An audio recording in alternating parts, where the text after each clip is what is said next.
तो इस रोमांचक कहानी की शुरुआत होती है कई सारे मिलिट्री सोल्जर्स को दिखाते हुए जो एक हेलीकॉप्टर में कई सारे वेपन्स को लेकर आगे बढ़ रहे थे। उसमें से उनका लीडर पॉप नाम का एक आदमी होता है जो बहुत ही ज्यादा खतरनाक था। वो आज तक अपनी टीम के साथ एक भी मिशन हारा नहीं है। फिलहाल पॉप को खबर मिली थी कि पास ही वाले एक कॉलोनी के अंदर कई सारे आतंकवादी घुसे हुए हैं और वो बहुत सारे इलीगल काम कर रहे हैं वहाँ पर। तो अब बिना देरी किए पॉप और उसकी पूरी बटालियन वहाँ पर निकल पड़ी थी हेलीकॉप्टर में बैठकर। उनका प्लान साफ था कि वहाँ पर जाना जो कि पब्लिक एरिया है और आतंकवादियों को ब्लैकमेल करके उन्हें पकड़ लेना। वहाँ पर रेसिडेंट बहुत सारे हैं तो उन्हें ध्यान से काम करना होगा। जैसे तैसे वो उस कॉलोनी की तरफ पहुँच जाते हैं और पॉप ने तो उस घर के चारों तरफ अपने सोल्जर्स को तैनात कर दिया था। जैसे कोई भी हलचल होगी वो फायर कर देंगे। पहले तो वो दूसरी घर की छत पर जाकर ऐलान करते हैं उन आतंकवादियों के लिए कि हमने चारों तरफ से घेर लिया है तो भागने का कोई चांस ही नहीं। लेकिन वो आतंकवादी निकलने का नाम ही नहीं ले रहे थे।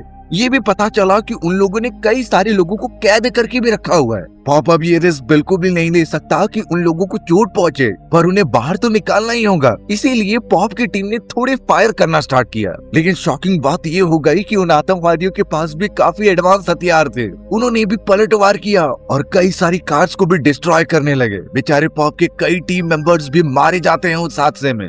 पॉप ये सारी चीजें देखकर एकदम गुस्सा हो गया और खुद छत पर जाकर पलटवार करता है। उसने इतनी ज्यादा फायरिंग कर दी कि आसपास का पूरा इलाका धमाके में कन्वर्ट हो गया। जैसे तैसे उनकी टीम को अपर हैंड मिलता है और वो तुरंत ही अंदर घुसने के लिए चले जाते हैं। कई आतंकवादी वहाँ पर मौजूद थे लेकिन कईयों को मार दिया गया था। जैसे तैसे वो सभी सोल्जर्स आतंकवादियों को पकड़ लेते हैं और उनसे पूछताछ करने लगते हैं कि तुम किसके लिए काम करते हो। उन आदमियों ने सिर्फ इतना बताया कि वो लॉरी गैंग के लिए काम करते हैं, पर आखिर वो यहाँ क्या करने आए थे इसके बारे में कुछ रिवील नहीं करते। पॉप के सोल्जर्स की टीम जब वहाँ छानबीन करती है तो उन्हें पता चला कि वो ड्रग्स और कई सारी इलीगल प्रोडक्ट्स की एक्सपोर्टिंग करते थे और इन चीजों को पूरी तरीके से हैंडल करती थी लॉरी नाम के इंसान की वो गैंग, जो एक अंडरग्राउंड माफिया है और वो दिन प्रतिदिन काफी ज्यादा ताकतवर होती जा रही है। पॉप के सोल्जर्स की कमेटी कब से उस माफिया को खत्म करने की कोशिश कर रही है, लेकिन लॉरी गैंग की कनेक्शन इतने ज्यादा हैं कि वो बार बार बच जाते हैं। अब पॉप के कई सारे साथी मारे गए थे, इसीलिए अब उन आतंकवादियों से कोई भी जवाब न मिलने के कारण उसने आदेश दे दिया कि इन्हें मार दो।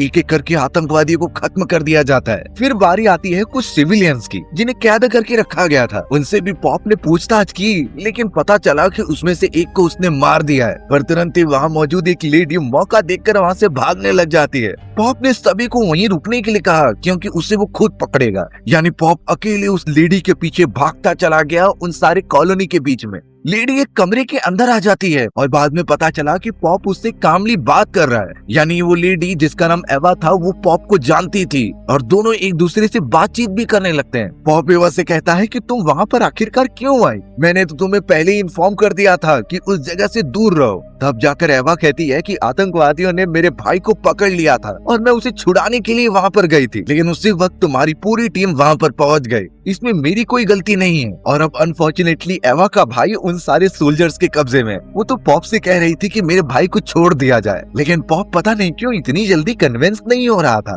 तभी अचानक एवा ने ये कहा कि मुझे लॉरी गैंग की लोकेशन के बारे में पता है, अगर तुम चाहो तो मैं तुम्हें बता सकती हूँ। पॉप ये सुनकर एकदम शॉक हो गया, लेकिन अभी भी वो श्योर नहीं था। उसने एवा से कह दिया कि तुम जब भी वहाँ पर जाओ तो एक वीडियो रिकॉर्ड कर लेना। अगर मुझे कंफर्मेशन मिल गई तो मैं तुम्हारे भाई को छोड़ दूंगा। यानी उनके बीच एक अच्छी खासी डील हो गई थी।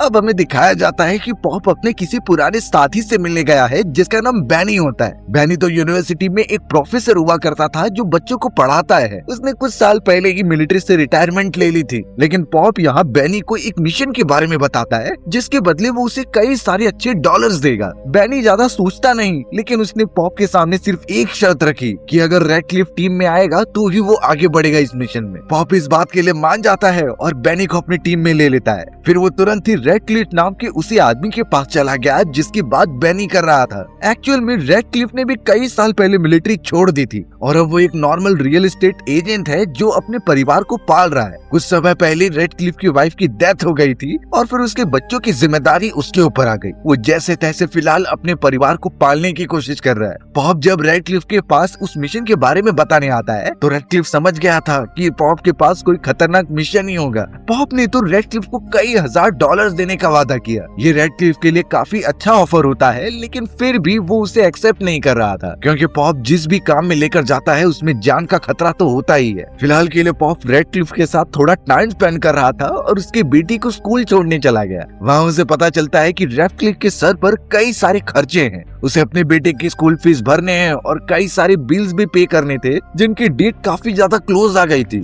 अगर उन्हें समय पर नहीं भरा गया तो सब कुछ एकदम खत्म होता सा दिखाई देगा। इन सारी चीजों के बावजूद पॉप मिशन की फाइल रेडक्लिफ के पास रख देता है और वहाँ से चला जाता है इन केस रेडक्लिफ का मन बदल जाए। रेडक्लिफ के भी सर पर इतना ज्यादा भार था कि उसे लगने लगा कि शायद पॉप का ऑफर एक्सेप्ट कर लेना चाहिए। अब पॉप इसी तरीके से अपनी टीम को भरने के लिए कई और मेंबर्स को भी बुलाता है। वो तो कैड नाम की एक खतरनाक पायलट के पास भी गया जिसे प्लेन उड़ाना बहुत अच्छा आता था, लेकिन एक गलती के कारण उसका लाइसेंस रद्द हो चुका होता है। पर पॉप को इससे कुछ फर्क नहीं, वो सिर्फ इतना चाहता है कि कैड उसके लिए प्लेन उड़ाए। कैड भी मान गया और अब पॉप की पूरी टीम रेडी हो चुकी होती है, यानी वो जिस मिशन के लिए इतने समय से प्रिपेयर कर रहे थे वो फाइनली एक्टिव है। ये भी पता चला कि रेडक्लिफ भी अब वापस आ चुका है उनकी टीम में, क्योंकि ऑब्वियसली उसे पैसों की जरूरत है और पॉप को एक अच्छी टीम मेंबर की। पूरी टीम कंप्लीट होते ही सारे मेंबर्स ब्राजील की तरफ निकल पड़े होते हैं और उनका टारगेट वही माफिया लोग थे जो लॉरी नाम के इंसान के लिए काम करते हैं। हमें तो उस फॉरेस्ट के बीचों बीच एक बड़ा सा आलीशान बंगला दिखाया जाता है जो काफी समय से बंद पड़ा हुआ था। लगता नहीं कि वहाँ कोई रहता है, लेकिन तभी एक कार उस जगह के अंदर एंटर करती है और हमें पता चला ये कोई और नहीं बल्कि एवा है। एवा यहाँ पर जांच पड़ताल करने आई थी पॉप के कहने के कारण। अच्छी तरीके से एवा की सिक्योरिटी चेक की जाती है और जब थोड़ी देर बाद वो अंदर पहुंची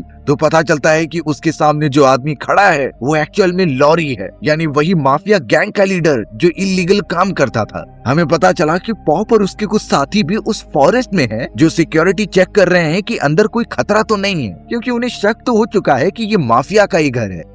एवा भी उस जगह पर लॉरी से कुछ डॉक्यूमेंट सिग्नेचर कराने आई थी, क्योंकि वो ये दिखाती है कि वो एक रियल एस्टेट एजेंट है और लॉरी के कहने पर वो उसे कुछ लैंड असाइन करेगी। एवा भी वहाँ से निकल गई और पॉप के बाकी साथी अपने आगे का प्लान बनाने के लिए रात के समय एक साथ बैठे होते हैं। अब बेनी पॉप और बाकियों से पूछने लगा कि आखिरकार ये सारी मिशन करने के बाद हम गवर्नमेंट को ये बातें कब बताने वाले हैं, लेकिन पॉप ने साफ कर दिया कि ये प्राइवेट मिशन है, हम इस बारे में ना तो गवर्नमेंट को बताएंगे और जो भी हमें प्रॉफिट होगा वो ना तो हम गवर्नमेंट से शेयर करेंगे। ये पॉइंट सुनने के बाद बेनी को थोड़ा डर लगने लगता है, क्योंकि उससे वो खतरे में पड़ सकते हैं। अगर ये सीक्रेट मिशन गवर्नमेंट को पता चल गया तो वो हमें गिरफ्तार कर लेंगे। पर पॉप बेनी और बाकी सभी को एक ही बात कहता है कि इतने साल हमने गवर्नमेंट के लिए अंधाधुंध काम किया, लेकिन अंत में हमें सिर्फ सहानुभूति मिली, जिससे बिल्कुल भी घर तो नहीं चलता। वो बेनी की कंडीशन देखकर बोलता है कि उसके पास अपनी बेटी के फीस देने के पैसे नहीं है। वहीं रेडक्लिफ की भी हालत बहुत ज्यादा खराब है, वो तो अपने फैमिली के खर्चे ही नहीं उठा पा रहा। तो अगर क्या हो कि हम एक मिशन करके अपनी पूरी लाइफ सिक्योर कर लें। उन्होंने गवर्नमेंट का बहुत साथ दिया है, लेकिन एक बार वो खुद के लिए काम करना चाहते हैं। ये सारी बातें बोलने पर तो ठीक लग रही थी, लेकिन प्रैक्टिकली कैसे पॉसिबल है किसी को नहीं पता। अब जब सभी लोग जा रहे थे तो रेडक्लिफ और बेनी पॉप से साफ कर देते हैं कि वो इसके लिए राजी हैं, लेकिन उनके पास फुल प्रूफ प्लान होना चाहिए। पॉप उन्हें अच्छी बात बताता है कि मैंने सब सोच लिया है। दरअसल उससे पता चला है कि लॉरी जिस घर में रहता है वहाँ पर इलीगल तरीके से लाए गए कई सारे पैसे मौजूद हैं और लॉरी कुछ गिने चुने गार्ड्स के साथ ही रहता है। लेकिन एक दिन ऐसा था जब वो अपनी फैमिली के साथ बाहर जाता, यानी उस घर के अंदर सिर्फ और सिर्फ कुछ गार्ड्स मौजूद हो सकते हैं, तो वो वहाँ पर जाएंगे और गार्ड्स को मारकर सारे पैसे लेकर आ जाएंगे। उन्हें घर को आग भी लगाना है ताकि ये हादसा लगे। पॉप ने एक वैन का भी जुगाड़ कर लिया था जिसमें बैठकर वो अपने मिशन को अंजाम देंगे। पॉप की इतनी ज्यादा कॉन्फिडेंस को देखते हुए बेनी, रेडक्लिफ और बाकी सारे साथी एकदम श्योर हो जाते हैं कि वो इसमें आगे बढ़ेंगे और इस बार सिर्फ अपने लिए काम करेंगे। हमें अब पॉप एक मार्केट में जाता हुआ दिखाई दे रहा था जो कि एवा से मिलने आया होता है। एवा भी एकदम शॉक थी कि पॉप को आखिरकार उससे क्या काम है। पॉप उससे पूरी बात तो नहीं बताता, लेकिन सिर्फ इतना कहता है कि तुम्हें एक वैन लॉरी के घर तक लेकर जानी है, उसे कैसे भी करके पार्किंग एरिया में रख देना है और फिर वापस आ जाना है। लॉरी थोड़ा सा घबरा रही थी, लेकिन फिर पॉप ने उसे कहा कि ये काम करने के बाद मैं तुम्हें और तुम्हारे भाई को छोड़ दूंगा और फिर तुम किसी दूसरे कंट्री में जाकर रह सकते हो। एवा के लिए ये ऑफर बहुत ही अच्छा था, क्योंकि यहाँ उसके काफी दुश्मन बन चुके हैं। पॉप धीरे धीरे सारे प्रॉब्लम सॉल्व करता जा रहा था।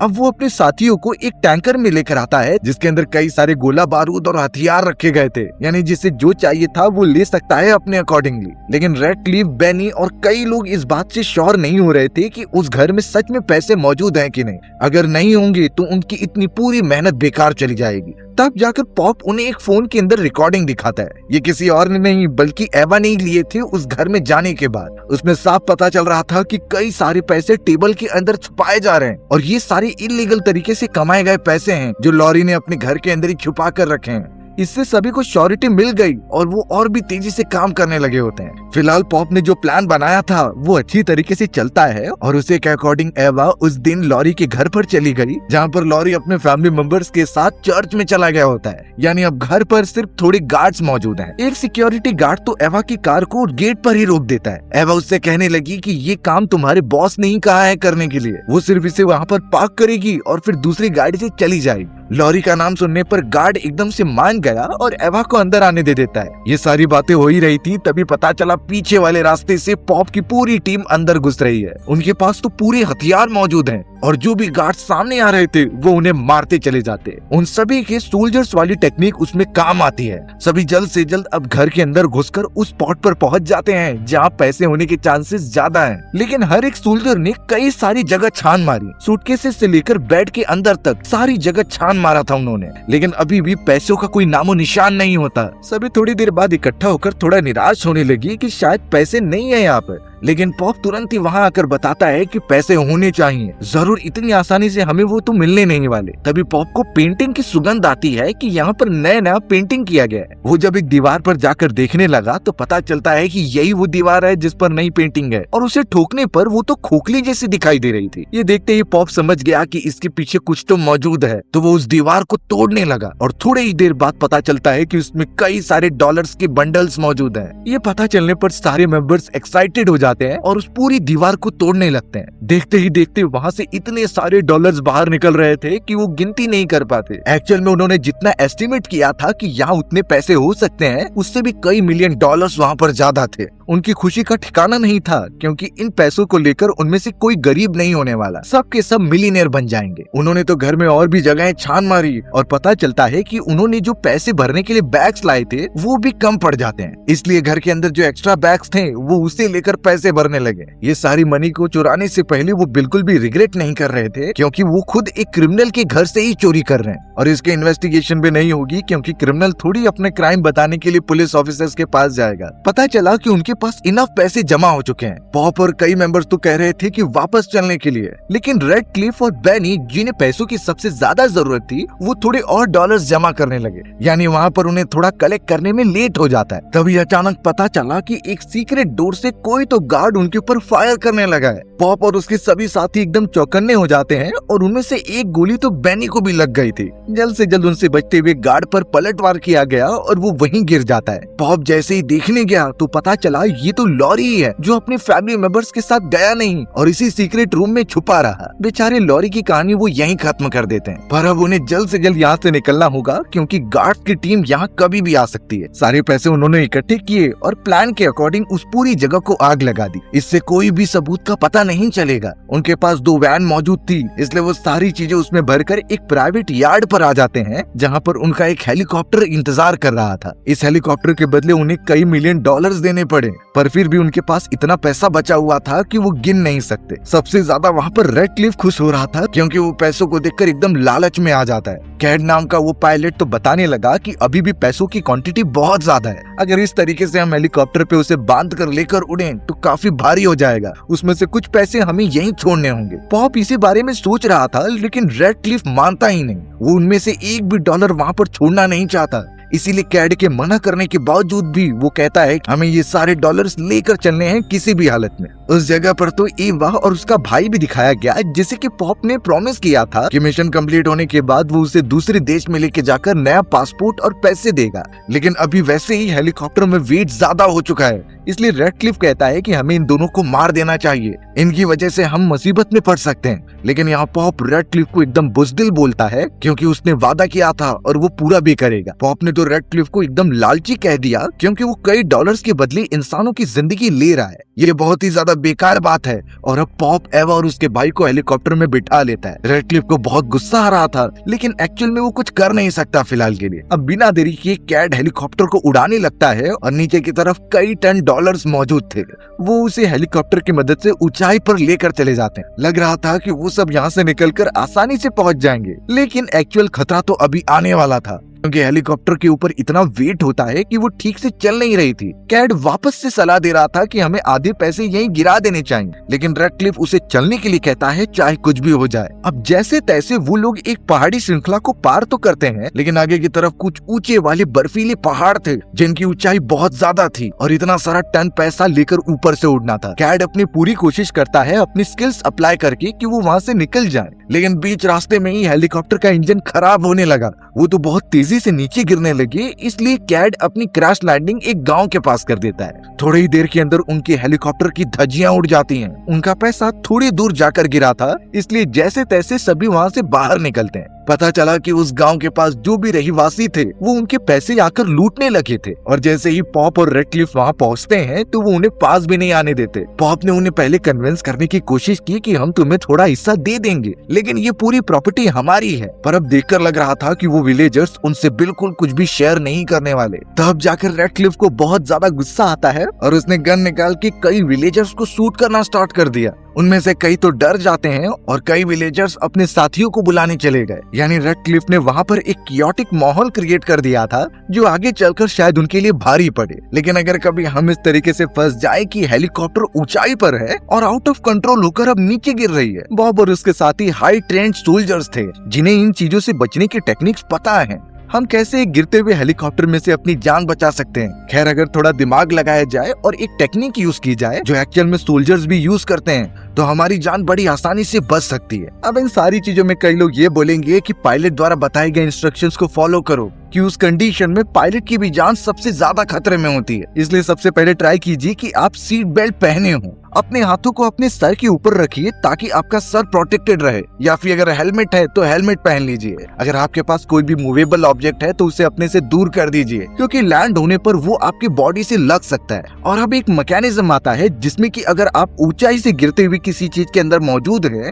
तो गिरने से जस्ट कुछ सेकंड पहले अगर आप जंप करते हैं तो आपको उतनी ज्यादा चोट नहीं लगेगी जितनी डायरेक्ट गिरने पर लगती है। यही सेम कॉन्सेप्ट गिरती हुई लिफ्ट में भी अप्लाई किया जा सकता है। यानी आपको सिर्फ थोड़ा अंदाजा लगाना है और गिरने से कुछ सेकंड पहले ऊपर कूदना है। ये टेक्निक भले ही इम्प्रैक्टिकल लगे, लेकिन इतनी बात तो क्लियर है कि ये आपकी जान बचा सकती है। और अगर प्लेन किसी समुद्र या फिर पानी वाले इलाके में गिर रही है तो हमें डायरेक्टली कूद जाना चाहिए। इससे एटलीस्ट हम नॉर्मल इंसानों की जान तो बच जाएगी। अब रेडक्लिफ को पता चल रहा था कि जिन लोगों को उसने मारा है उसका बेटा बहुत ज्यादा गुस्से में है, वो शायद हमला करने के लिए जरूर आएगा। फिलहाल पॉप ने उस गांव के लीडर से कई सारे गधे खरीद लिए जिस पर वो पैसे लाद कर ऊपर की तरफ जाएंगे।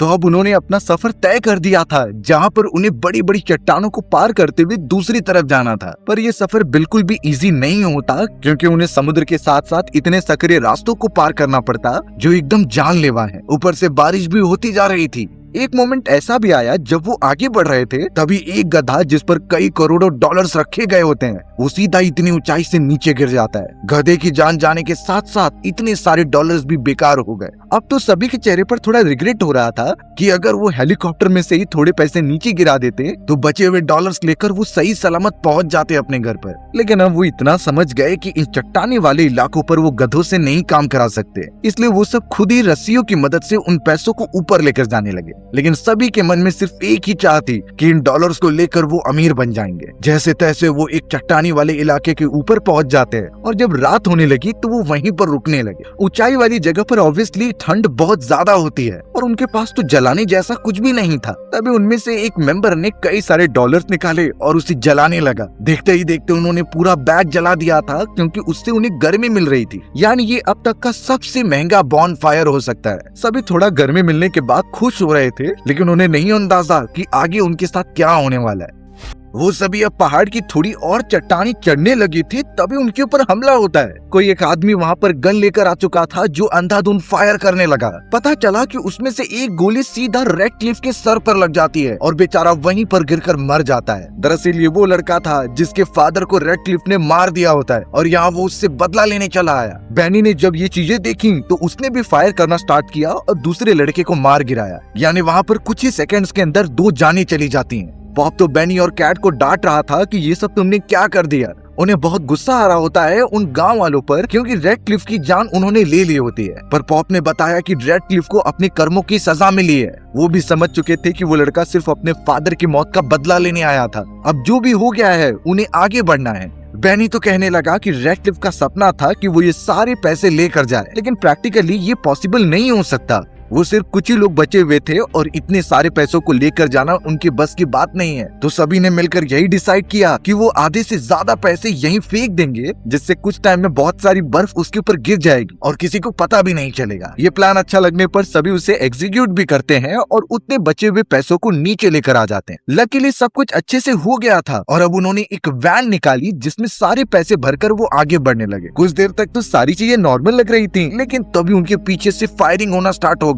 और पता चला कि पीछे से एक और कार आ रही है जो उन्हें मारकर सारे पैसे हड़पना चाहते हैं। पॉप और उसकी टीम को समझ नहीं आ रहा था कि जो हमला कर रहा है वो लॉरी के आदमी है या फिर गांव वाले हैं जो उनसे बदला लेना चाहते हैं। फिलहाल तो ये सब सोचने का कोई वक्त नहीं था, इसीलिए वो सारे पैसे लेकर एक नदी के किनारे आ गए। उनमें से सभी लोग एकदम सही सलामत होते हैं और भागने का इंतजाम उन्होंने पहले ही करके रखा था। उन्होंने समुद्र के किनारे एक बोट रखी हुई होती है जिस पर जल्द से जल्द सारे पैसे लाद दिए गए और तुरंत ही मोटर बोट को ऑन करके वो पानी में आगे बढ़ने लगते हैं। जितने भी लोगों ने उन पर हमला किया था उस पर पलटवार करके उन्हें खत्म कर दिया गया। यानी अब उनका रास्ता एकदम साफ है। वो डिसाइड किए गए रूट को फॉलो करते हुए अब पानी के रास्ते ही आगे बढ़ चलते हैं। इस पूरे सफर में उनके कई साथियों की जानें चली गईं, पर अब आगे बढ़ना ही उनका लास्ट ऑप्शन था। उन्होंने तो वहाँ से एक बड़ी सी शिप भी ऑर्गेनाइज कर ली थी जिसमें बचे हुए सारे पैसे वो लेकर अपने देश में आ गए। अब हमें ये पता चला कि जितने भी $1,000,000 वो अपने साथ लेकर आ रहे थे उन पहाड़ों से, उसका 90% से ज्यादा हिस्सा उन्होंने वहीं पर छोड़ दिया।